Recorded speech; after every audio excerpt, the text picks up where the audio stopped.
ओम शांति। 23 जनवरी 2026 के ईश्वरीय महावाक्य। पहले सुनते हैं मुरली के मुख्य पॉइंट्स।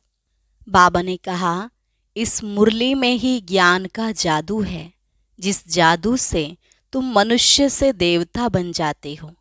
इसलिए तुम ईश्वरीय स्टूडेंट्स को जो ज्ञान मिलता है उस पर विचार सागर मंथन करो, तभी अमृत निकलेगा। जो ज्ञान का मंथन नहीं करते वह जरूर आसुरी विचारों का मंथन करते होंगे। फिर बाबा ने कहा, अभी तुम पुरुषोत्तम बन रहे हो, इसलिए मुख से कोई भी छीछी बात ना निकले, नहीं तो कहा जाएगा यह कम दर्जे का है। मुख से सदैव रत्न ही निकलने चाहिए। अपने से पूछना है, हमारे में सब दैवी गुण है या कोई आसुरी अवगुण भी है। लास्ट में बाबा ने कहा, तुम्हारा मुखड़ा सदैव इन लक्ष्मी नारायण की तरह हर्षित होना चाहिए। जिनमें ज्ञान की धारणा होगी उनकी चलन देवताओं मिसल होगी। कम धारणा वालों की चलन मिक्स रहती है, और जिसको धारणा ही नहीं, गोया वह तो बच्चे ही नहीं। और अब सुनते हैं महावाक्यों को विस्तार से। मुरली का सार। मीठे बच्चे, तुम्हारे मुख से सदैव ज्ञान रत्न निकलने चाहिए। तुम्हारा मुखड़ा सदैव हर्षित रहना चाहिए। प्रश्न, जिन बच्चों ने ब्राह्मण जीवन में ज्ञान की धारणा की है उनकी निशानी क्या होगी? उत्तर, उनकी चलन देवताओं मिसल होगी। उनमें दैवी गुणों की धारणा होगी। दूसरा, उन्हें ज्ञान का विचार सागर मंथन करने का अभ्यास होगा। वे कभी आसुरी बातों का अर्थात किचड़े का मंथन नहीं करेंगे। तीसरा, उनके जीवन से गाली देना और गलानी करना बंद हो जाता है। चौथा, उनका मुखड़ा सदा हर्षित रहता है। ओम शांति। बाप बैठ समझाते हैं ज्ञान और भक्ति के ऊपर। यह तो बच्चे समझ गए हैं, भक्ति से सद्गति नहीं होती है और सतयुग में भक्ति होती नहीं। ज्ञान भी सतयुग में मिलता नहीं। श्री कृष्ण न भक्ति करते हैं न ज्ञान की मुरली बजाते हैं। मुरली माना ही ज्ञान देना। गायन भी है ना, मुरली में जादू, तो जरूर कोई जादू होगा ना। सिर्फ मुरली बजाना वह तो कॉमन फकीर लोग भी बजाते रहते हैं। इस मुरली में ज्ञान का जादू है। अज्ञान को जादू तो नहीं कहेंगे, मुरली को जादू कहते हैं। मनुष्य से देवता बनते हैं ज्ञान से। जब सतयुग है तो इस ज्ञान का वर्षा है, वहाँ भक्ति होती नहीं। भक्ति होती है द्वापर से, जबकि देवता से मनुष्य बन जाते हैं। मनुष्यों को विकारी, देवताओं को निर्विकारी कहा जाता है। देवताओं की सृष्टि को पवित्र दुनिया कहा जाता है।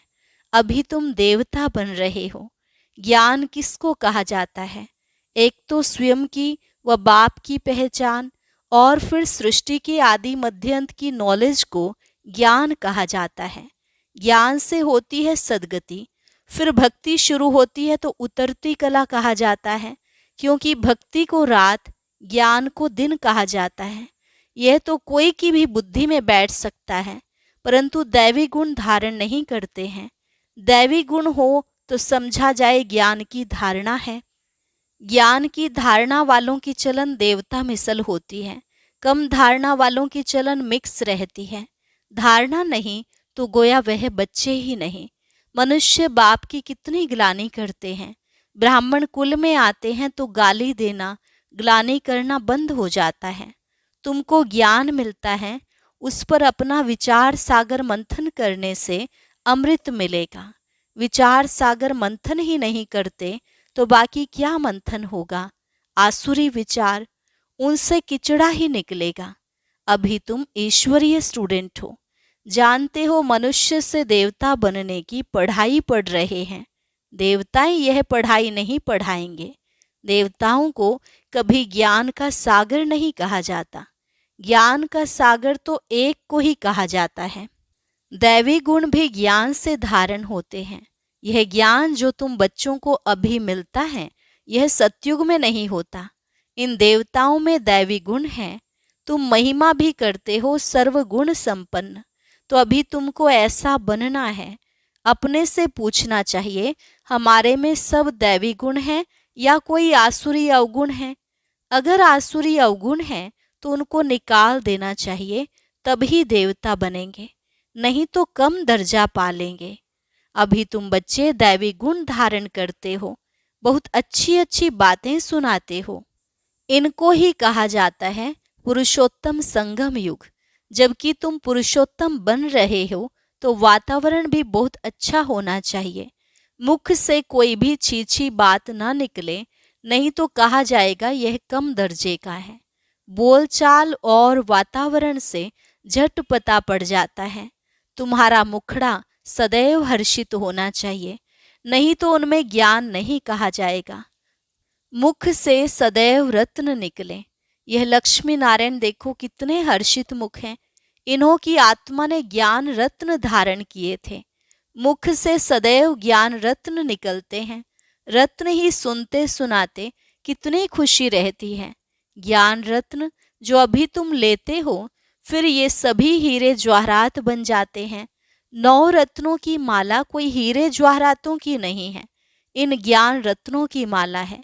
मनुष्य लोग फिर वह रत्न समझ अंगूठियां आदि पहन लेते हैं। इन ज्ञान रत्नों की माला पुरुषोत्तम संगम युग पर पड़ती है। यह रत्न ही तुमको भविष्य 21 जन्मों के लिए माला माल बनाते हैं। इनको कोई लूट न सके। यहाँ तुम यह हीरे जवाहरात पहनो तो झट कोई लूट ले जाए। तो अपने को बहुत बहुत समझदार बनाना है। आसुरी अवगुणों को निकालना है। आसुरी अवगुणों से शक्ल ही ऐसी हो जाती है। क्रोध में लाल लाल तांबे जैसी शक्ल हो जाती है। काम विकार वाले तो काले बन जाते हैं। तो बच्चों को हर बात में विचार सागर मंथन करना चाहिए। यह पढ़ाई है ही बहुत धन पाने की। वह पढ़ाई कोई रत्न थोड़े ही हैं। हाँ, नॉलेज पढ़कर बड़ा पोजीशन पा लेते हैं, तो पढ़ाई काम आई, ना कि पैसा। पढ़ाई ही धन है। वह है हद का धन, फिर यह है बेहद का धन। है दोनों पढ़ाई। अभी तुम समझते हो, बाप हमको पढ़ाकर विश्व का मालिक बना देते हैं। वह अल्पकाल क्षण भंगूर की पढ़ाई है, एक जन्म के लिए। फिर दूसरे जन्म में नए सिर पढ़ना पड़े। वहाँ धन के लिए पढ़ाई की दरकार नहीं। वहाँ तो अभी के पुरुषार्थ से अकीचार अथाह धन मिल जाता है। धन अविनाशी बन जाता है। देवताओं के पास धन बहुत था। फिर जब भक्ति मार्ग अर्थात रावण राज्य में आए तो कितना था, कितने मंदिर बनाए हुए हैं। फिर आकर मुसलमानों आदि ने धन लूटा, कितने धनवान थे। आज की पढ़ाई से इतना धनवान कोई बन नहीं सकेंगे।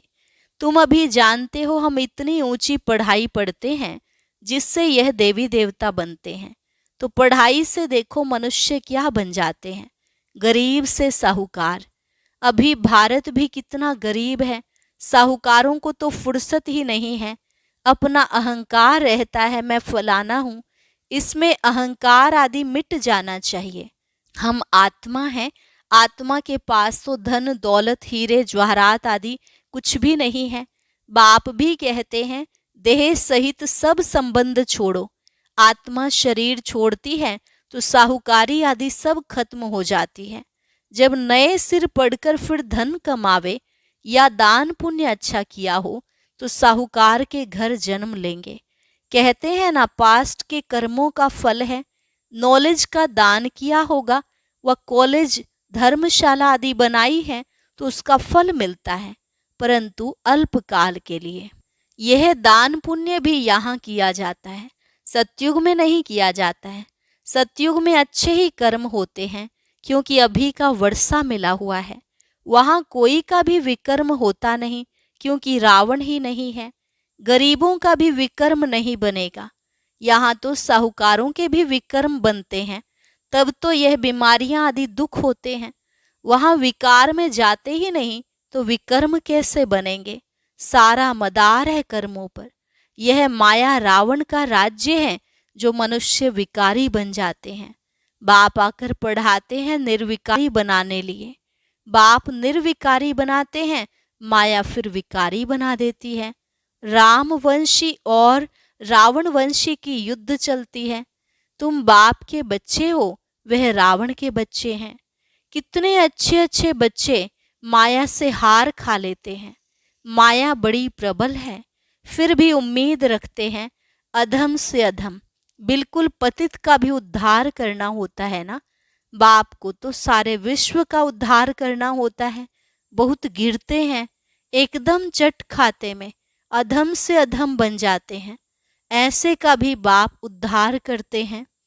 अधम तो सब हैं रावण राज्य में, परंतु बाप बचाते हैं। फिर भी गिरते रहते हैं तो बहुत अधम बन जाते हैं। उनका फिर इतना चढ़ना नहीं होता है, वह अधमपना अंदर खाता रहता है। जैसे तुम कहते हो अंत काल जो श्री सिमरे, उनकी बुद्धि में वह अधमपना ही आता रहेगा। तो बाप बैठ बच्चों को समझाते हैं, कल्प कल्प तुम ही देवता बनते हो। जानवर बनेंगे क्या, मनुष्य ही बनते हैं और समझते हैं। इन लक्ष्मी नारायण को भी नाक कान आदि हैं, मनुष्य है ना, परंतु दैवी गुणों वाले हैं, इसलिए इनको देवता कहा जाता है। यह ऐसा सुंदर देवता कैसे बनते हैं, फिर कैसे गिरते हैं, इस चक्र का तुमको मालूम पड़ गया है। जो विचार सागर मंथन करते होंगे उनको धारणा भी अच्छी होगी। विचार सागर मंथन ही नहीं करते तो बुद्धू बन पड़ते हैं। मुरली चलाने वाले का विचार सागर मंथन चलता रहेगा। इस टॉपिक पर यह समझाना है, ऑटोमेटिकली विचार सागर मंथन चलता है। फलाने आने वाले हैं, उन्हों को भी उल्लास से समझाएंगे। हो सकता है कुछ समझ जाए, भाग्य पर है। कोई झट निश्चय करेंगे, कोई नहीं करेंगे। उम्मीद रखी जाती है, अभी नहीं तो आगे चलकर समझेंगे जरूर। उम्मीद रखनी चाहिए ना। उम्मीद रखना माना सर्विस का शौक है, थकना नहीं है। भल कोई पढ़कर फिर अधम बना है, आता है तो जरूर उनको विजिटिंग रूम में बिठाएंगे। वह कहेंगे चले जाओ, जरूर पूछेंगे इतने दिन क्यों नहीं आए, कहेंगे माया से हार खा ली। ऐसे ढेर आते हैं, समझते हैं ज्ञान बहुत अच्छा था, परंतु माया ने हरा दिया। स्मृति तो रहती है ना, भक्ति में तो हारने और जीतने की बात ही नहीं रहती। यह नॉलेज धारण करने की है। अभी तुम बाप द्वारा सच्ची गीता सुनते हो, जिससे देवता बन जाते। बिगर ब्राह्मण बने देवता बन नहीं सकते। क्रिश्चियन, पारसी, मुसलमानों में ब्राह्मण होते ही नहीं। ये सब बातें अभी तुम समझते हो। तुम जानते हो अल्फ को याद करना है। अल्फ को याद करने से ही बादशाही मिलती है। जब भी तुमको कोई मिले बोलो अल्फ, अल्लाह को याद करो। अल्फ को ही ऊंच कहा जाता है। उंगली से अल्फ का इशारा करते हैं ना। अल्फ को एक भी कहा जाता है। एक ही भगवान है, बाकी तो सब हैं बच्चे। बाप तो सदैव अल्फ ही रहते हैं, बादशाही करते नहीं। ज्ञान भी देते हैं, अपना बच्चा भी बनाते हैं। तो बच्चों को कितनी खुशी में रहना चाहिए। बाबा हमारी कितनी सेवा करते हैं, हमको विश्व का मालिक बनाते हैं, फिर खुद उस नई पवित्र दुनिया में आते ही नहीं। पावन दुनिया में उनको कोई बुलाते ही नहीं, पतित ही बुलाते हैं। पावन दुनिया में क्या आकर करेंगे, उनका नाम ही है पतित पावन। तो पुरानी दुनिया को नया बनाने की उनकी ड्यूटी है। बाप का नाम है शिव और सालिग्राम बच्चों को कहा जाता है। उनकी पूजा होती है। शिव बाबा कहे सब याद करते हैं। दूसरा, ब्रह्मा को भी बाबा कहते हैं। प्रजापिता ब्रह्मा कहते तो बहुत हैं, परंतु उनको यथार्थ रीति जानते नहीं हैं। ब्रह्मा किसका बच्चा है। तुम कहेंगे परम पिता परमात्मा शिव ने उनको अडॉप्ट किया है। यह तो शरीरधारी है ना।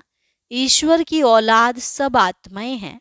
सब आत्माओं को अपना अपना शरीर है, अपना अपना पार्ट मिला है जो बजाना ही है। यह परंपरा से चला आता है। अनादि अर्थात उसका आदि मध्य अंत नहीं। मनुष्य सुनते हैं एंड होती है तो फिर मूंझते हैं कि फिर बनेंगे कैसे। बाप समझाते हैं ये अनादि है, कब बने हैं यह पूछने का नहीं रहता। प्रलय होती ही नहीं, यह भी गपोड़ा लगा दिया है। थोड़े मनुष्य हो जाते हैं इसलिए कहा जाता है जैसे प्रलय हो गई। बाबा में जो ज्ञान है वह अभी ही इमर्ज होता है। इनके लिए ही कहते हैं सारा सागर शाही मस्त बनाओ तो भी पूरा नहीं होगा। अच्छा मीठे मीठे सिकिलधे बच्चों प्रति माता पिता बाप दादा का याद प्यार और गुड मॉर्निंग। रूहानी बाप की रूहानी बच्चों को नमस्ते। रूहानी बच्चों की रूहानी बाप दादा को नमस्ते नमस्ते, गुड मॉर्निंग। शुक्रिया बाबा, शुक्रिया। धारणा के लिए मुख्य सार, अपने हर्षित मुखड़े से बाप का नाम बाला करना है। ज्ञान रत्न ही सुनने और सुनाने हैं। गले में ज्ञान रत्नों की माला पड़ी रहे। आसुरी अवगुणों को निकाल देना है। दूसरी पॉइंट, सर्विस में कभी थकना नहीं है। उम्मीद रख शौक से सर्विस करनी है। विचार सागर मंथन कर उल्लास में रहना है। वरदान, कंफ्यूज होने के बजाय लूज कनेक्शन को ठीक करने वाले समस्या मुक्त भव। कंफ्यूज होने के बजाय लूज कनेक्शन को ठीक करने वाले समस्या मुक्त भव। सभी समस्याओं का मूल कारण कनेक्शन लूज होना है। सिर्फ कनेक्शन को ठीक कर दो तो सर्व शक्तियां आपके आगे घूमेंगी। यदि कनेक्शन जोड़ने में 1-2 मिनट भी लग जाते हैं तो हिम्मत हार कर कंफ्यूज ना हो जाओ। निश्चय के फाउंडेशन को हिलाओ नहीं। मैं बाबा का, बाबा मेरा। इस आधार से फाउंडेशन को पक्का करो तो समस्या मुक्त बन जाएंगे। स्लोगन, बीज रूप अवस्था में स्थित रहना यही पुराने संस्कारों को परिवर्तन करने की विधि है। बीज रूप अवस्था में स्थित रहना यही पुराने संस्कारों को परिवर्तन करने की विधि है। अव्यक्त इशारा, इस अव्यक्ति मास में बंधन मुक्त रहे, जीवन मुक्त स्थिति का अनुभव करो। जब सेवा में व अपने पुराने संस्कारों को परिवर्तन करने में सफलता नहीं मिलती है तो कोई न कोई विघ्न के वश हो जाते हैं। फिर उनसे मुक्त होने की इच्छा रखते हो, लेकिन बिना शक्ति के यह इच्छा पूर्ण नहीं हो सकती। इसलिए अलंकारी रूप बनो, शक्ति रूप धारण करो तो बंधन मुक्त बन जाएंगे। और अभी सुनते हैं आज का अव्यक्त ज्ञान मोती।